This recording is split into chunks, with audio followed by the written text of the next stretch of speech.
सब लोग करते रहते और शुद्धता से करते थे, जो भी करते थे अशुद्धता से नहीं। इसलिए एक दूसरे से लगाव। अब ये सब लगाव टूट गए, छूट गए, इन सब लगावों को भूल गए, तो अब क्या रह गया? तो ये है, इससे आपको जो मिल रहा है तो आप खुद भुक्तभोगी हो। घर में, समाज में या राज में या धर्म में जो कुछ मिल रहा है उसके लिए तो आप उसका चढ़ा हुआ है नशा, उसी से चीखते चिल्लाते हो। तो महात्माओं की जो अमूल अर्वचनीय अगोचर जो दया लेना चाहिए था, उससे बगैर सत्संग के वंचित रहते हैं। तो मैं इन दिनों में आप सत्संग सुना रहा हूं और कोई बात नहीं।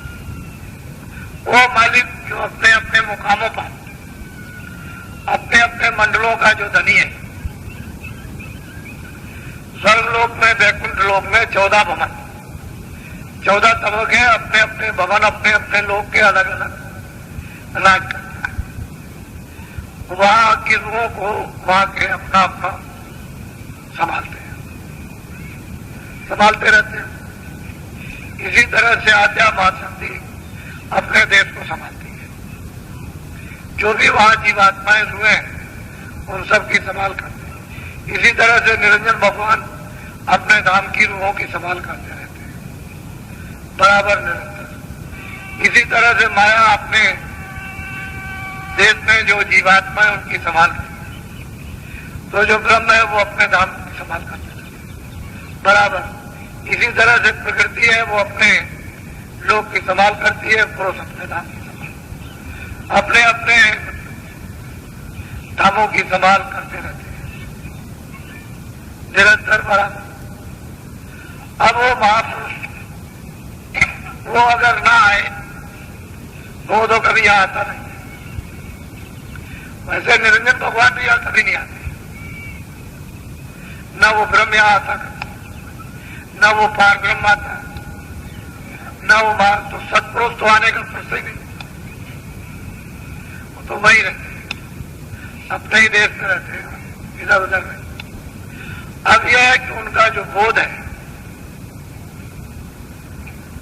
उनकी जो शक्ति है, जो ज्ञान है, वो जो आनंद है वो आता है। वो सब समाचार लेकर के, सब चीज लेके उतरता है और फिर यहां आकर के जैसे जिस शरीर में हमें वैसा ही शरीर, वो पंचभौतिक शरीर धारण करती है। आंखें वही है, कान भी वही है, नाक भी वही है, मुंह भी वही है, इंद्रिया भी वही, हाथ पैर भी वही। उसमें 5 तत्व में कोई कमी नहीं, जिस तरह के हमारे हैं उस तरह। अब वो जो पंचभौतिक शरीर जो धारण किया है, अगर कोई और शरीर लेकर के खड़ा हो जाए तो आप कहोगे भूत आ गया, तो धक्के मारे आप खुद प्राण छोड़ दोगे। दूसरा आरोप बर्दाश्त नहीं कर, दूध रहेगा, 50 रहेगा, डांड रहेगी, लाचन, तो खौफ, डर, भय लगेगा, तो आप उससे कोई लाभ नहीं ले सकते। लेकिन जब वो हमारे जैसा मनुष्य शरीर धारण करता है और हमारे जैसा हमको उपदेश देता है, तो उसे खौफ नहीं लगता, डर नहीं लगता। तो क्या उससे धीरे धीरे धीरे धीरे प्रेम हो जाता, विश्वास हो जाता। तो जब वो मनुष्य रूपी मंदिर में आएगा, ये जो अज्ञानी जो जीव है, जो अचेत है, बेहोश है, उनको जगानी चाहिए, तो उसे ये शरीर धारण करना। काल की जो शक्तियां उसके बोध में आती हैं, उनमें काल अंग विशेष होता है, दयाल अंग का। वैसे होता दयाल अंग भी है, लेकिन विशेष करके काल होता है। वो इसलिए आती है कि जिसने जो जैसे कर्म किए उसकी सजा देती है, उनका और कोई काम नहीं। जो पुण्य करते हैं उन आत्माओं की रक्षा कर देती है, नियम के अनुकूल। जो पाप करते हैं उनको डर। तो दया का अंश कब होता है? दंड का अंश ज्यादा होता है, सजा देती है। इसलिए काल रूप में दिनकर भ्राता, मैं उनका काल रूप। इसको अच्छी तरह से आप सब समझ। शुभ अशुभ कर्म करता, शुभ अशुभ कर्मों का फल देता हूं। मैं उनका कोई कल्याण ही कर सकता, मैं इसके लिए आता ही नहीं। मैं तो व्यवस्था जो बिगड़ जाती है उसके लिए भेजा गया हूं, वही काम करता हूं। अगर मुझको, तो मैं नियम से ही करूंगा, पहले उपदेश करूंगा, समझाऊंगा, ऐसा मत करो, छोड़ दो, सृष्टि बिगड़ जाएगी, अनाचार फैल जाएगा, पापों का घर, ये बर्तन भर जाएगा, तो बस ठीक नहीं है, ये नियम विधान बिगड़ जाएगा। तो पहले उपदेश करते हैं बहुत सारे, फिर जब लोग नहीं मानते हैं तब फिर उसका सब साथ समान सब तैयार, एक तरह से तैयार किए ही रहते हैं, मौका देते देते हैं।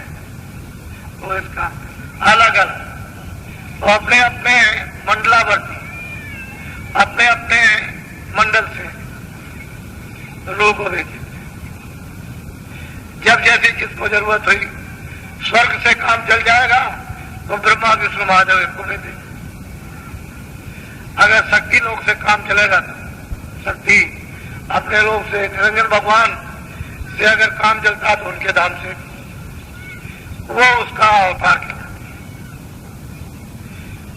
जो ब्रह्मा के यहाँ से ब्रह्मा का, जो शिव के यहाँ से शिव का, जो विष्णु के विष्णु का, जो आद्या मां शक्ति के यहाँ से आएगा, और जो निरंजन भगवान के यहाँ से तो उनका, माया के यहाँ से तो माया का होता है, फिर ब्रह्म के यहाँ से तो ब्रह्म का, जो जिसके यहाँ से आएगा उसका वो होता है। और वो संदेशा लेकर उसका आते हैं कि उसने ये कहा, खुदा ने ये कहा, भगवान ने ये कहा, ब्रह्म ने ये कहा, रब ने ये कहा, तुम लोग जो है मानो उसके ये कलाम, उसका वो पैगाम लेकर के आते हैं। और फिर बताते हैं तो रहम तो कम, सजा जाता, दया कम होती है, ज्यादा अंग सजा कम, दंड देने का। इसलिए वो उस अंग से जीवों का कल्याण नहीं कर सकते, कल्याण करने की उनके पास धारा नहीं, उनके पास विनाश करने की धारा होती है। विनाश कर देंगे, व्यवस्था बिगड़ी को बना देंगे, फिर उसी पर सब लोग चलेंगे। मुद्दतों तक लोग अच्छे आदमी बनकर, मनुष्य इंसान बनकर के रहेंगे, फिर कभी गड़बड़ होगा, फिर वो किसी, तो उन्होंने काम किया। इतना खौफ, इतना भय, इतना डर दिखा देते हैं कि जितने भी उस समय के लोग रह जाएंगे वो इस तरह के ग्रंथ पुस्तकें